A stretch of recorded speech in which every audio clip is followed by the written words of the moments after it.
And it's working at a minimum size of 8 gigabytes. That's what you'll need for your SD card. Okay, requirements. You're going to need the WAVESHARE 7.3 E6 SPECTRA display, 7.3 inch. Raspberry Pi 02W. SD card adapter if your computer does not have a micro SD slot or a USB reader. And I'm going to try to do it on a 4 gigabyte install. Your SD card into the computer. Next, you'll want to go to raspberrypi.com/software. Download Raspberry Pi Imager for your appropriate OS. And then just run the file. Once you have it installed, you'll want to run Raspberry Pi Imager. And you'll want to pick your model. The one I'm using is Raspberry Pi 02W. And I'm going with Raspberry Pi OS Lite 64-bit. I have a lot of drives. It could take it a minute.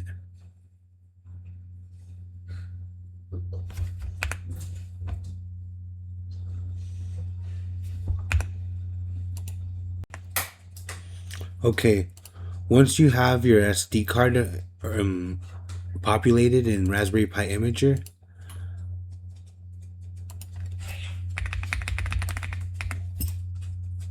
type in your host name,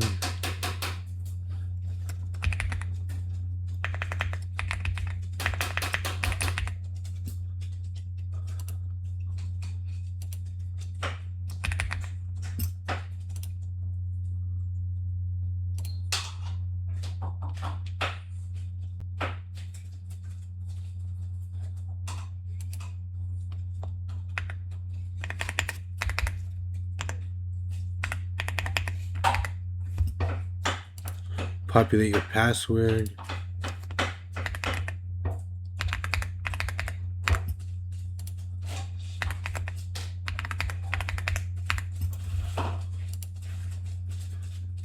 and enable SSH. I have no idea what Raspberry Pi Connect is.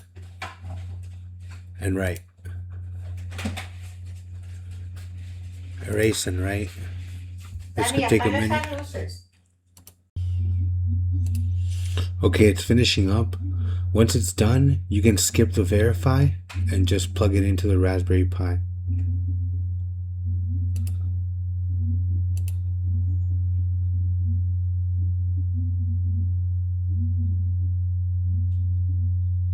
There we go. Okay, so you're going to want to put your SD card into the Raspberry Pi. And then your Raspberry Pi. I can't see this. Sorry, I'm nearsighted. There we go. Then you want to plug it in, boot it on, and just wait a minute until the blinking slows down. So just a quick tip, you're gonna need to find your Raspberry Pi's IP address. And I found mine going into my router's settings page, but you can do that a variety of ways. There's the ifconfig command, if I remember right, and then there's this, and I'm certain you can probably locate it using a program that pings for this. So you find your way. This is how I did it. Okay, so once you've found your IP address for the Raspberry Pi, you're going to want to SSH in. I'm going to use PowerShell. And I came prepared. This happens already. Once you've established a connection, it wants a key. I don't know how to set up the key, but I do know that this command bypasses the key.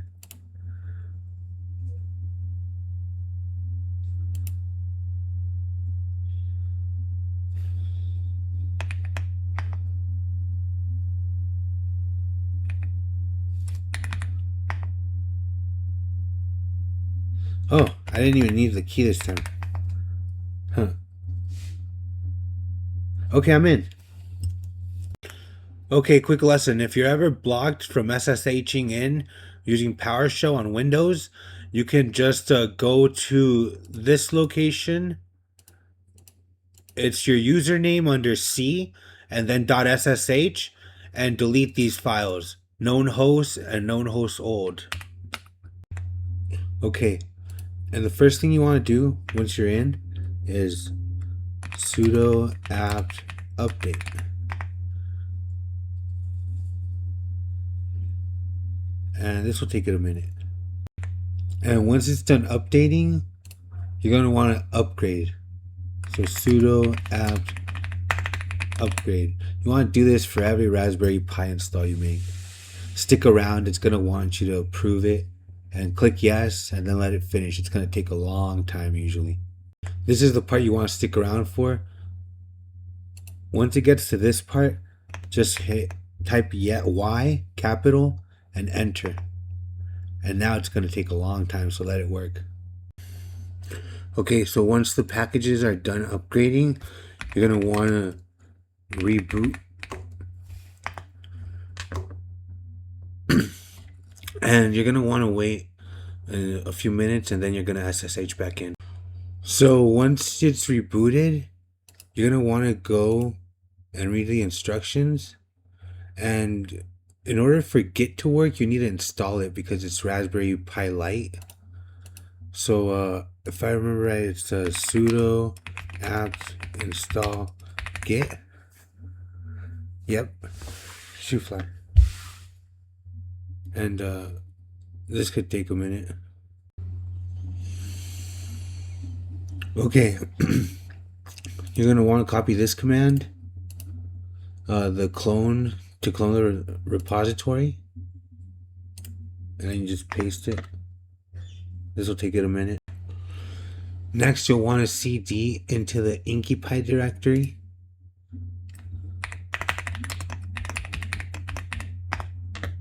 And you'll need to copy this command. You want to replace the F with an E.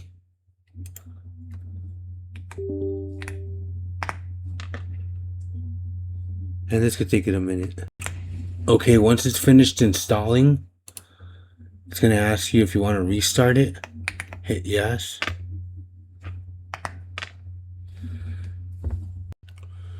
Okay, so once it reboots, you want to SSH back in. And you want to go into the InkyPy directory. Then you want to find and go into the source directory. Then the display directory. Then you're going to want to find or go into the WAVESHARE EPD directory. And then I believe it's going to be nano epd config.py. And you're going to want to scroll down. Here we go. Power pin. I got told it had to be changed from 18 to 27. Control O.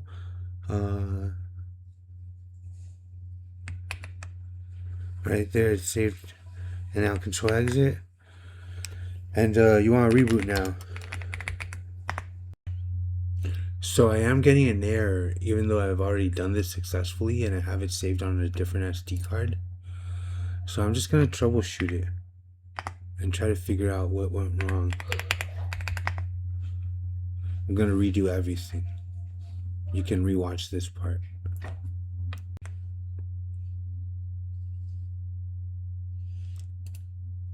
Okay, so I think I found the error. It says D package was interrupted. You must manually run sudo D package -- configure A to correct this problem. I've never seen this before. Sudo D package -- configure -A.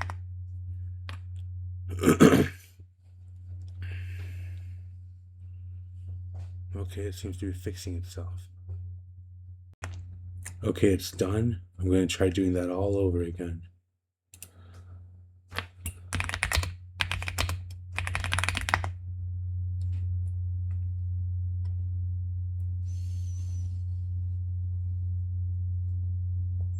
I'm thinking maybe I ran out of space with 4 GB card, and I might need an 8 GB card because I did not encounter these errors before on a 16 GB card.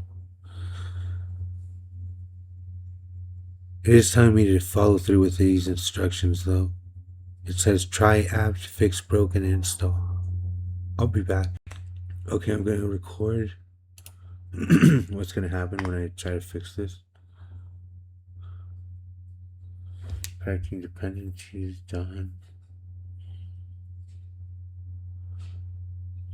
Yep, I ran out of space.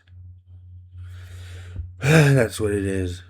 I'm just gonna post this and assume it's successful. I'll post an image with an 8 GB SD card. And it's working at a minimum size of 8 GB. That's what you'll need for your SD card.